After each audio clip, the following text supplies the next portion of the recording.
Bom, primeiramente, eu gostaria de agradecer a presença da professora Jaqueline Herman, que gentilmente aceitou participar dessa conversa. A professora Jaqueline Herman, ela é do Instituto de História da Universidade Federal do Rio de Janeiro e autora de algumas obras, né, muito importantes no campo do sebastianismo.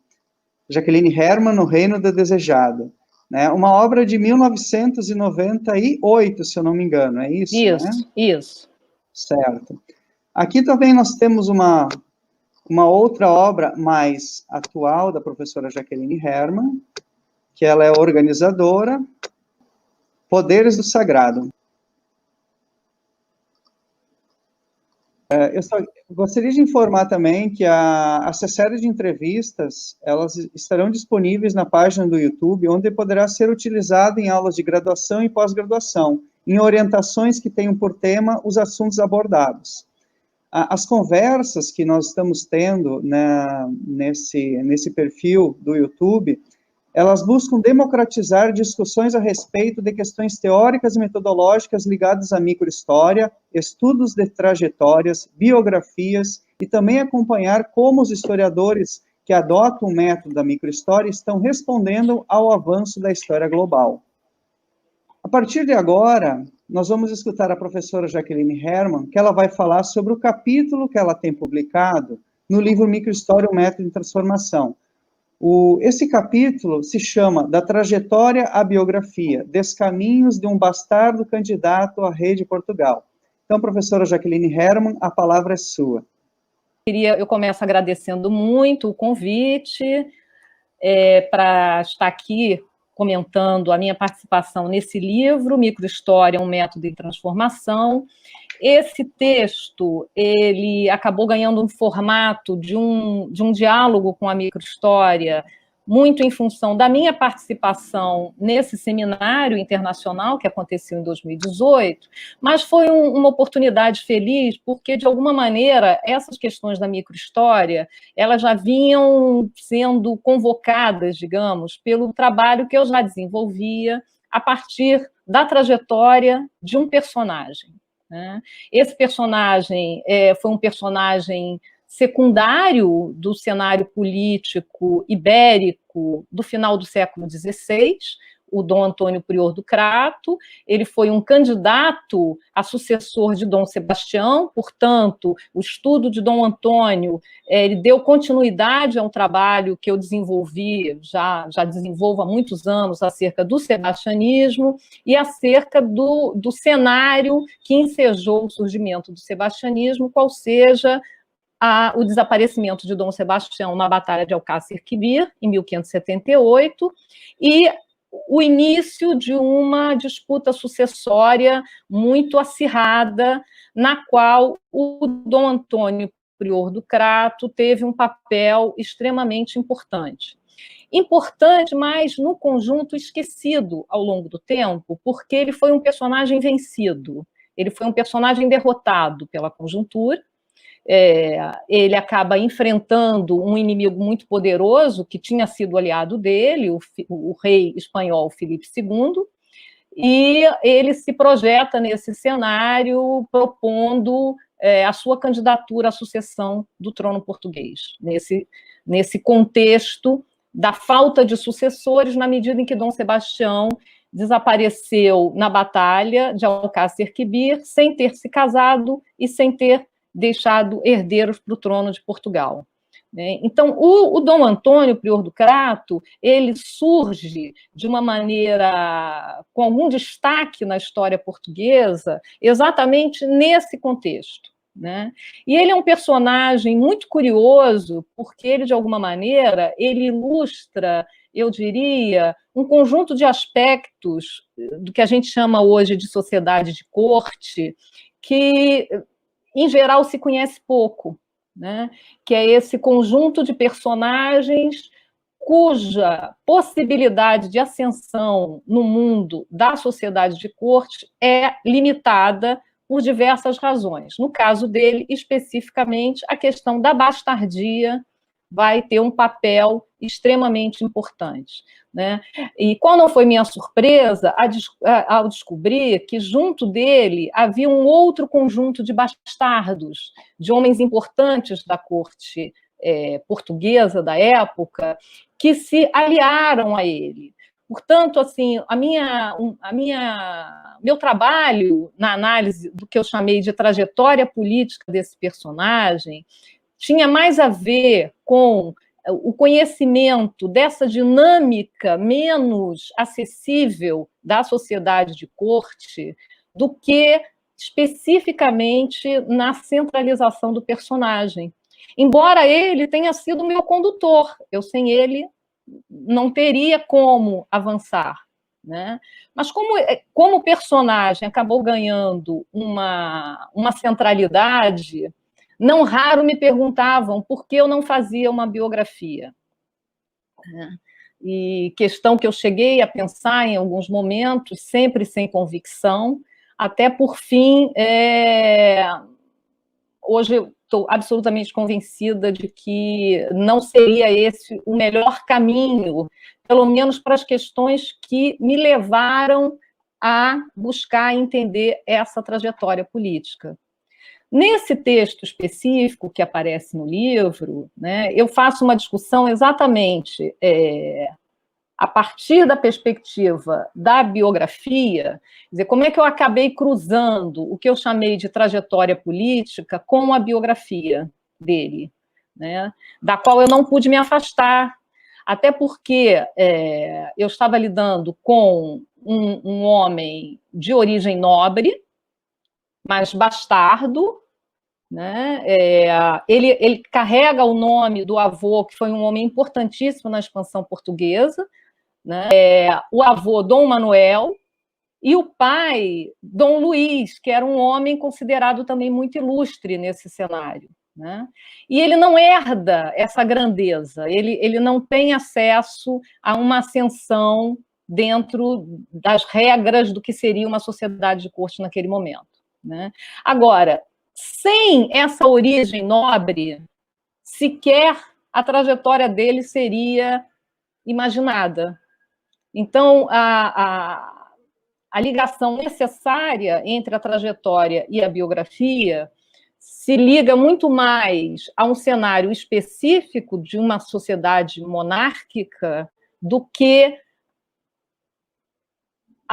digamos assim, a importância mais central da biografia, especificamente, do Prior do Crato, né? Jaqueline, eu ia te pedir agora para você definir o que seria esse priorado do Crato, né, do Dom Antônio, o que trazia esse priorado para ele, por que ele teve o que significa ser o prior do Crato. Essa seria uma primeira questão. E uma segunda questão você fala em trajetória política e biografia. Existe diferença entre um e outro? Eu acho que eu vou começar pelo final, pode? Ou não? Pode sim. Para mim, há uma distinção bastante grande. Eu descobri um personagem que até então eu conhecia muito pouco, Dom Antônio. Para todo lugar que eu olhava, eu encontrava Dom Antônio. Dom Antônio sempre nas fontes que eu conseguia ter acesso, como um personagem que precisava ser detido, que precisava ser controlado, que precisava ser cooptado, ou precisava ser perseguido e, se necessário, eliminado.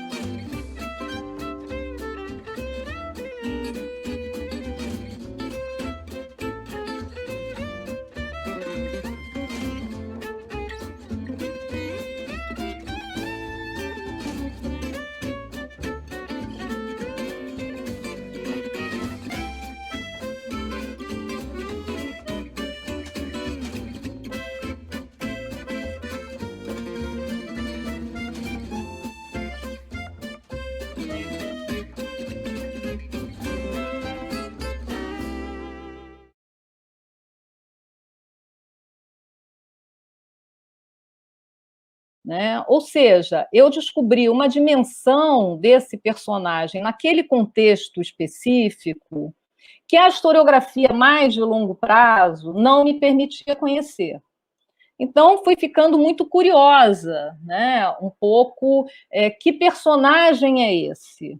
E, na medida que eu fui avançando na pesquisa, foi me interessando do ponto de vista de uma... Aí é um pouco do meu percurso, né?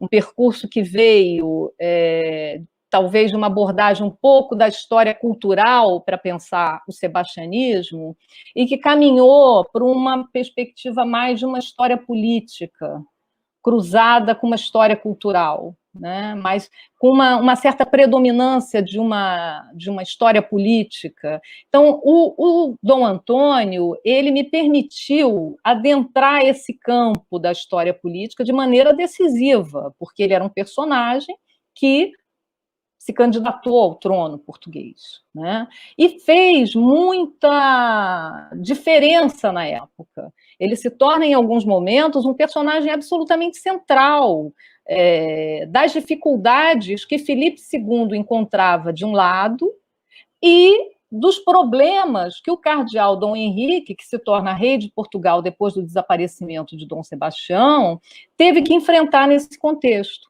Então, ele é um personagem extremamente incômodo naquele cenário, né? Então, foi na tentativa de compreender onde se ancorava a ousadia de Dom Antônio se candidatar ao trono português, né?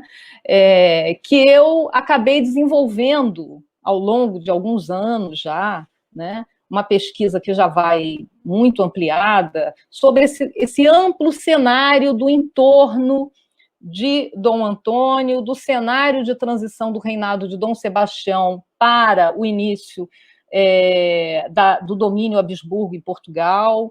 Então, assim, um grande cenário que o que me interessava era a ação política desse personagem, né? Muito menos do que o personagem em si. Mas por isso é que eu digo, para mim, há uma distinção entre a trajetória política, as alianças que ele foi fazendo, as dificuldades que ele foi encontrando, para as quais boa parte delas foi ou favorecida ou dificultada pela biografia dele, porque ele, afinal de contas, foi um personagem que frequentou o mundo da corte.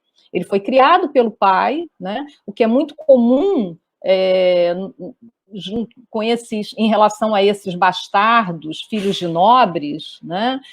E criado pelo pai, ele, então, com acesso muito fácil ao palácio, ao cardeal, que era tio dele, à rainha. Ele chegou a servir também a Dom Sebastião, ou seja, ele é um homem de corte, né, que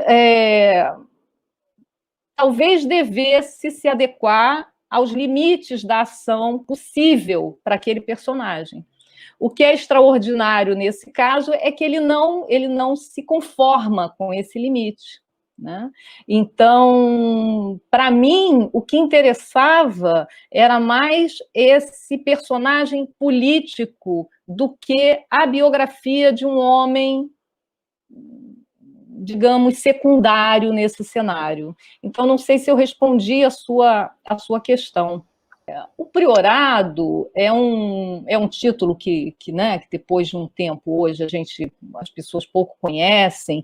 Ele, na verdade, ele herda esse priorado do pai, que é das poucas heranças que ele recebe do pai, e, segundo alguns autores, esse poderia ser uma das razões da insatisfação que ele já demonstrava desde bem antes da sucessão, desde os anos de 1560, que ele se tornou uma figura bastante incômoda na corte portuguesa, seja para a rainha, que se torna a tutora de Dom Sebastião durante a minoridade, a Dona Catarina de Habsburgo, seja para o tio, o cardeal, né? Na corte, porque o Dom Antônio, desde sempre, se mostrou muito pouco conformado com os limites da ação que ele podia ter e da ascensão social e dentro da nobreza que ele podia ter. né? Ele herda o priorado do Crato, que é ele passa a ter direito a uma renda de uma região portuguesa, né, a partir da administração das rendas de uma igreja local, né? A relação com esse priorado é sempre muito confusa, porque, como tantos outros bastardos, o Dom Antônio foi destinado desde cedo à vida religiosa. Ele chegou a fazer formação religiosa, faz votos, chega a se tornar diácono, mas abandona a formação religiosa, o que também é muito comum na trajetória desses bastardos que acabaram por segui-lo, né? Ele, desde sempre, se mostrou avesso à vida religiosa, então ele tem herdado um priorado, não deixava de ser algum tipo de contradição, né? Mas lhe mantinha, lhe dava uma renda importante herdada do pai.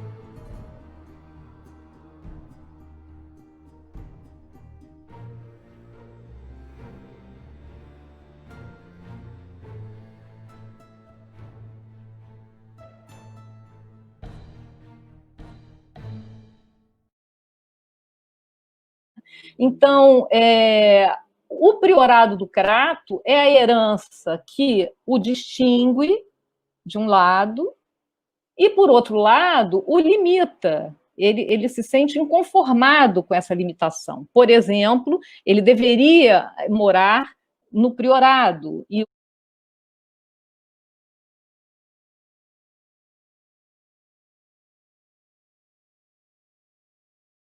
uma das reivindicações que ele vai fazendo desde muito cedo é ir para Lisboa, aumentar os seus rendimentos. Então, assim, essa característica inconformada com os limites impostos pela bastardia dele foram muito cedo expostas, né?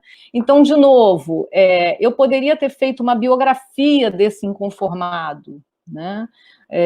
Digamos, talvez se adequasse bem a um tipo de abordagem da microhistória, mas nunca entendi se essa a melhor maneira de explorar a riqueza da trajetória desse personagem, porque eu entendo que ela ilumina recantos de relações e de expectativas de grupos que dificilmente nós teríamos acesso, né?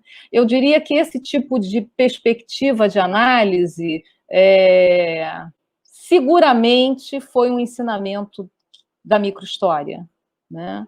Esse cuidado com o detalhe, com aquilo que não vingou, com aquilo que ficou um pouco num canto.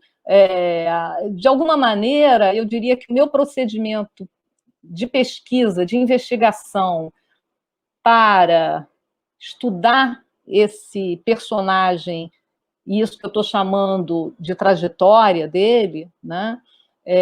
Certamente, eu acho que essa chave, eu acho que se relaciona de maneira bastante estreita com o que eu aprendi através dos estudos da microhistória.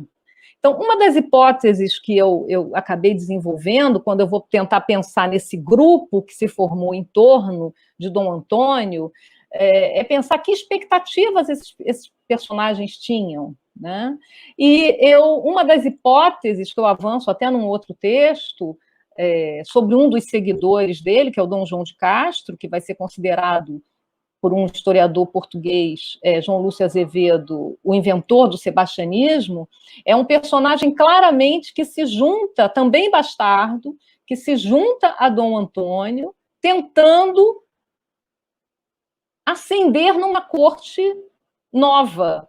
Ou seja, são personagens aos quais a ascensão estava vedada e que, de alguma maneira, vem na possibilidade de um reinado de Dom Antônio, de uma ascensão. Então, eu concordo com você sobre isso, que seria essa certa nobreza, baixa nobreza, digamos assim, né?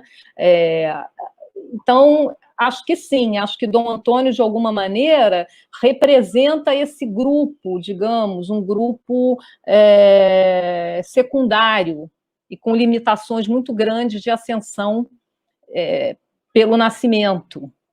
Você gostaria de falar sobre a influência da microhistória em suas pesquisas, sua trajetória de pesquisa? Olha, eu diria que a influência da microhistória... Eu conheci o primeiro livro publicado no Brasil, do Ginsburg, do Carlo Ginsburg, Queijos Vermes, ainda no mestrado. Né? Foi quando esse livro chegou no Brasil, e uma historiografia grande, voltada para a questão da história da cultura, da história cultural. Então, assim, esse trabalho dele, e depois foi publicado Os Andarilhos do Bem, que, embora seja um livro anterior, só saiu no Brasil depois a História Noturna, enfim, depois a Microhistória e Outros Ensaios, que, na verdade, é um livro de ensaios, mas que nem foi publicado no português do Brasil, é um livro que eu só conheço a publicação portuguesa.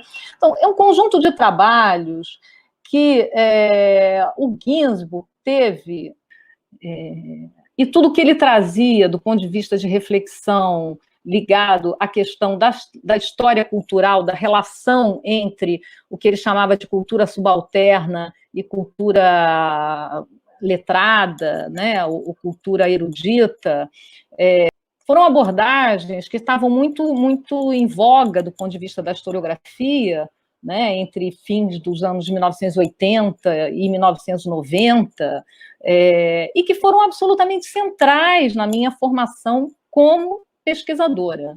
Né? Então, eu diria que menos a abordagem do micro, do ponto de vista do personagem, ou do recorte muito específico, mas muito certamente relacionado à maneira de investigar, a olhar pelos cantos, a valorizar aspectos que podem parecer menos importantes, a estar atento às possíveis camadas de significados. Então, eu diria que esse tipo de abordagem, né, que é caro à microhistória, a questão da escala e a questão da relação entre as escalas, porque eu acho que o meu trabalho sempre, na verdade, buscou o específico relacionado ao geral, mas esse específico o mais detalhado que ele fosse possível. Né?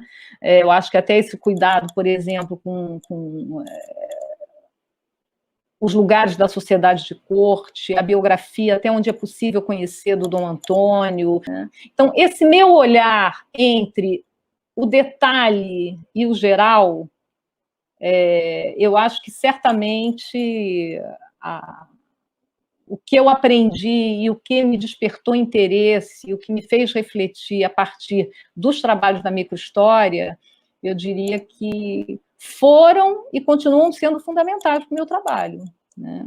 Eu acho que pensar o personagem na sua especificidade e na sua inserção num cenário mais amplo tem tudo a ver com a abordagem da microhistória.